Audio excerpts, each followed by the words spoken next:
Hi Fisher doctors. NEET 2025 എന്നുള്ള ഗോളിലേക്ക് നമ്മൾ അടുത്തുകൊണ്ടിരിക്കുകയാണ്. ഒരുപാട് സവിശേഷതകളുള്ള ഒരു എക്സാം ആയിരിക്കും നീറ്റ് 2025 എന്നുള്ളത് നമുക്കറിയാം. കാരണം നമ്മളുടെ പാറ്റേണിൽ വ്യത്യാസമുണ്ട്, എക്സാമിന്റെ ടൈമിങ്ങിൽ വ്യത്യാസമുണ്ട്, അതേപോലെ സിലബസിൽ കഴിഞ്ഞ വർഷം വന്ന മാറ്റങ്ങളുണ്ട്. ഈ വർഷം സിലബസ് അത് തന്നെയാണ്. അപ്പോൾ അതൊക്കെ മനസ്സിൽ വെച്ചിട്ട് വേണം നമ്മൾ പഠിക്കാൻ. എക്സാമിന്റെ പാറ്റേൺ പ്രീ കോവിഡ് ടൈംസിലേക്ക് മാറുന്നതിനാൽ നമ്മൾ ആ ഒരു കാര്യം ഒരുപാട് ശ്രദ്ധിക്കണം. കാരണം അപ്പോൾ ക്വസ്റ്റ്യൻസിന്റെ പാറ്റേണിലും അതേപോലെയുള്ള വ്യത്യാസങ്ങൾ നമുക്ക് പ്രതീക്ഷിക്കാം. അതായത് നമുക്ക് ഈ വർഷങ്ങളിലായി assertion, reason type, statement type question, വലിയ സ്റ്റേറ്റ്മെന്റ്സ് ഉള്ള ക്വസ്റ്റ്യൻസ് ഒക്കെ ഒരുപാട് വരെയായിരുന്നു. അപ്പോൾ ഈ വർഷം 2025 വ്യത്യാസം എന്താണെന്ന് വെച്ചാൽ നമുക്ക് ഓപ്ഷൻസ് ഉണ്ടാവില്ല.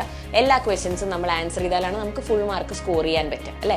അതിനെ ബേസ് ചെയ്തിട്ട് നിങ്ങൾക്ക് ഒരുപാട് കൺഫ്യൂഷൻസ് ഉണ്ടാകും. നിങ്ങൾ എങ്ങനെയാണ് പേപ്പറിനെ അപ്രോച്ച് ചെയ്യേണ്ടത്, എങ്ങനെയായിരിക്കണം നിങ്ങൾ നെഗറ്റീവ് മാർക്കിംഗ് അവോയ്ഡ് ചെയ്യുന്നത്, OMR നിങ്ങൾ എങ്ങനെ മാർക്ക് ചെയ്യണം, അതിനൊക്കെ ഉപരി ഇനി അങ്ങോട്ടുള്ള ദിവസങ്ങളിൽ നിങ്ങളുടെ പ്രിപ്പറേഷൻ എങ്ങനെയായിരിക്കും പോകുന്നത്, അതായത് ഏത് സബ്ജക്റ്റിൽ ഫോക്കസ് ചെയ്ത് പഠിക്കണം, ഓരോ സബ്ജക്റ്റിലും എന്തൊക്കെയാണ് നിങ്ങൾ ശ്രദ്ധിക്കേണ്ട കാര്യങ്ങൾ, ഏതൊക്കെ ചാപ്റ്റേഴ്സിനാണ് നമ്മൾ പ്രാധാന്യം കൊടുത്ത് പഠിക്കേണ്ടത്, അങ്ങനെ മക്കൾ ശ്രദ്ധിക്കേണ്ട ഒരുപാട് കാര്യങ്ങളുണ്ട്. അപ്പോൾ ഇതിനൊക്കെ ഇപ്പോൾ നിങ്ങൾ പല ഗ്രൂപ്പിലുള്ളവരാണ്, ആദ്യമായിട്ട് നീറ്റ് എഴുതുന്നവരായിരിക്കാം, അല്ലെങ്കിൽ റിപ്പീറ്റേഴ്സ് ഉണ്ട്, സൂപ്പർ റിപ്പീറ്റേഴ്സ് ഉണ്ട്, അല്ലെ, പാർഷ്യൽ ഡ്രോപ്പേഴ്സ് ഉണ്ട്. അങ്ങനെ നിങ്ങളൊരു വളരെ ഡൈവേഴ്സ് ആയിട്ടുള്ള ഗ്രൂപ്പാണ്. അപ്പോൾ നിങ്ങൾക്ക് ഓരോരുത്തർക്കുമുള്ള കൺസേൺ വളരെ എന്താ പറയുക, സ്പെസിഫിക് ആയിരിക്കും. നമുക്ക് ജനറലൈസ് ചെയ്ത് നിങ്ങൾക്ക് സൊല്യൂഷൻസ് പറഞ്ഞു തരാൻ പറ്റില്ല.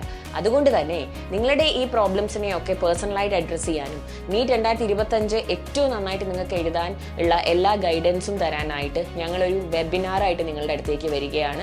ഫെബ്രുവരി 16 വൈകിട്ട് കൃത്യം 7 മണിക്കാണ് ഈ വെബിനാർ നടക്കുക. അപ്പോൾ ഇതിൽ രജിസ്റ്റർ ചെയ്യാൻ ആഗ്രഹിക്കുന്നവർക്കായിട്ട് ഇതാ QR കോഡ് സ്ക്രീനിലുണ്ട്. ഇത് സ്കാൻ ചെയ്ത് നിങ്ങൾക്ക് രജിസ്റ്റർ ചെയ്യാവുന്നതാണ്. അപ്പോൾ ഞാൻ പറഞ്ഞല്ലോ, നിങ്ങൾക്ക് ഓരോരുത്തർക്കുമുള്ള കൺസേൺസ് ഡിഫറെൻ്റ് ആയിരിക്കും. ഇനി നീറ്റ് രജിസ്ട്രേഷനെ കുറിച്ചും നിങ്ങൾക്ക് കൺസേൺസ് ഉണ്ടായിരിക്കും. അപ്പോൾ ഇതൊക്കെ നമുക്ക് ഈ വെബിനാറിൽ അഡ്രസ് ചെയ്യാം. എസ്പെഷ്യലി ഇനി അങ്ങോട്ടുള്ള ദിവസങ്ങളിൽ നിങ്ങളുടെ പ്രിപ്പറേഷൻ എങ്ങനെ പോകണം, നിങ്ങൾ എങ്ങനെ നെഗറ്റീവ് മാർക്കിംഗ് അവോയ്ഡ് ചെയ്യണം, നിങ്ങൾക്ക് ഏതൊക്കെ സബ്ജക്റ്റിൽ ഫുൾ മാർക്ക് സ്കോർ ചെയ്യുന്നതിനെ കുറിച്ച് നിങ്ങൾക്ക് പ്ലാൻ ചെയ്യാം. ഇതിനൊക്കെ ഞങ്ങളുടെ എക്സ്പേർട്ട് കമ്മിറ്റി വന്ന് നിങ്ങൾക്ക് സൊല്യൂഷൻസ് പറഞ്ഞു തരുന്നതാണ്. അപ്പോൾ വെബിനാർ ആരും മിസ്സാക്കാണ്ടിരിക്കുക.